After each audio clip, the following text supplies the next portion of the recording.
Thank you very much, Senator. It's an honor to be here and speak to a wonderful gathering. I will basically try to problematize what we have said in really big words. So to begin with, I want to just look at what do we really mean by digital society.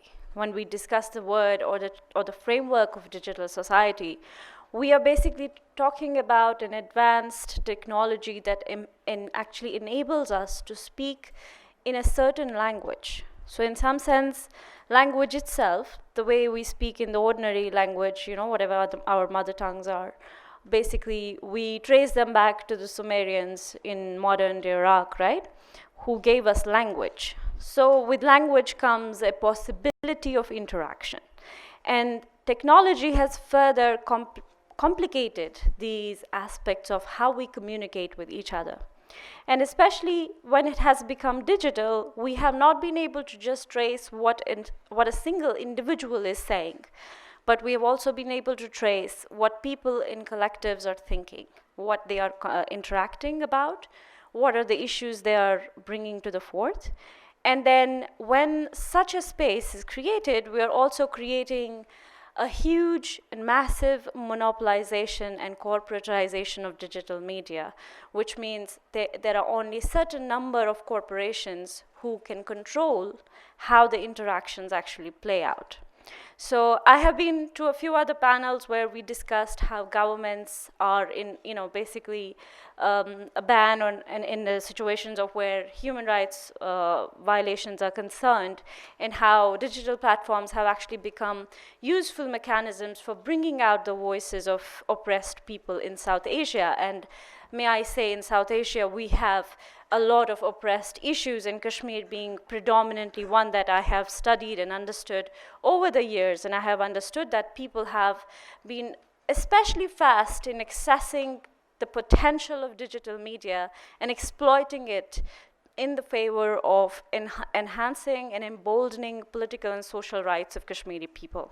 So this is just one, per se, you can say, one good example of how people in South Asia could use digital media to enhance the issues of social and political relevance to our collective well-being in South Asia. At the same time, what we have seen is, since 2008, as Rova Shah has rightly mentioned, we see a lot of Kashmiris access internet, and the percentages that we have talked about are sort of emboldened very suddenly. So it's 15 million population, of which 5 million are active internet users, which is a huge population of internet users, perhaps the highest in the entire South Asia. And with that attendant high rate of participation in digital media also comes another demographic which is important to understand. It's Kashmir's 75% literacy rate, where you have people who are mostly concentrated in a particular area which has been economically better off than many of the North Indian states. Even today, despite a 60-year-old conflict, Kashmir fares better on many human development indicators than a lot of northern states in India, and perhaps in Pakistan as well. Despite that, the problem has remained that the access to internet has complicated the colonial practices that are otherwise prevalent in our governance systems, in our political systems around different countries in South Asia. And therefore, the kill switch, for instance, has been seen as the only option if a large portion of people are coming and dissenting against a political structure or establishment. But this doesn't actually stop just here. If you pay attention furthermore, you see recently on the behest or the request of Indian government, Twitter removed over 1 million Kashmiri users from its platform, just like that. Right? So no framework of what violations they have committed, how do they not meet the community standards. And if you criticize very legally even, which is approved through approved legal mechanisms, you kind of criticize or dissent against how the governments in South Asia perform, you are more likely to be said that you are violating some or the other community standards, which means they're very much capable of throwing you out from such platforms. So this actually raises a bigger issue than what Ruwa has pointed out, which is not just governmental control of digital media, but corporate control of digital media, which means governments are actually incapable to do anything in the presence of corporate medias like Facebook and Twitter, which are global corporations and have their own interests on which government they would succumb to and which government they won't. Right, so they're more likely to accept India's requests or Israel's requests. Probably, the whole idea of allyship and having a sort of a bloc in the Cold War sense, they might actually influence the policies of how they would accept the requests of a particular government. But at the same time, they have also come under fire by United States, for instance, for accepting a lot of requests from the Chinese government.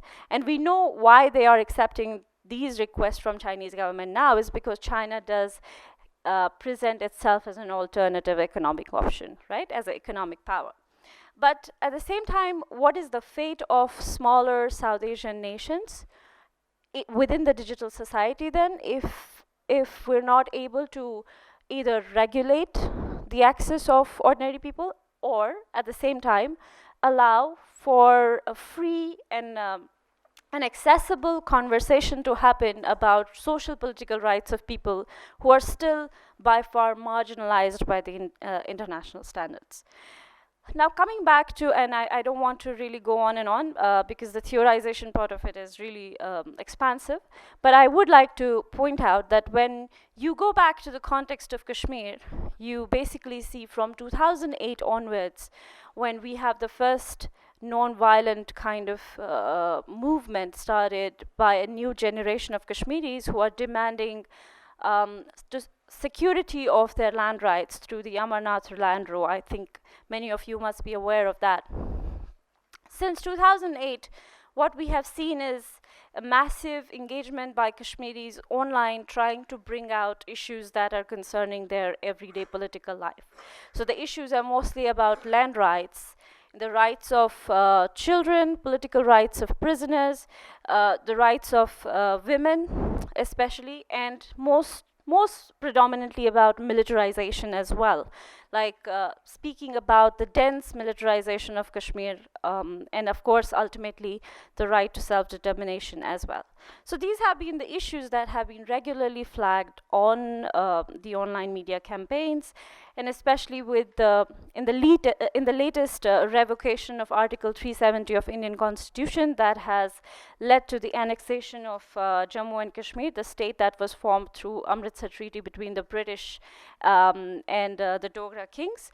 So through such revocation, what we have seen is this complete culmination of political rights of Kashmiris, and also what I like to call dehumanization of Kashmiris, where we do not have to think of Kashmiris as people anymore, where all of their rights could be suspended, and of course the internet or their right or access or their access to actually to be able to express how they feel and what they do and their everyday issues, they could be easily sidelined. And then what is even more dangerous then is to see how global powers kind of come together and accept such dehumanization as a direct outcome of technological advance, by saying, well, Facebook does have liability to the government of India, so it doesn't matter whether there is any framework through which we can say who is a terrorist or not, who is violating any country's laws or not, whether the cases are really legal or not. So purely because there is an agreement that we could call anybody a terrorist anyway, and we could basically kick out millions of people from the digital space, it's alarming because it is not going to stop at Kashmir. This is going to come for every other community as well if the nexus continues to be formed and the corporatization of digital media is allowed, so far and so forth. And what do I actually propose as a response to this is to think of alternative open source medias, especially Fediverse or Mastodon, which argue for open access services, such as social medias, where the control is not with anyone, not with any particular government.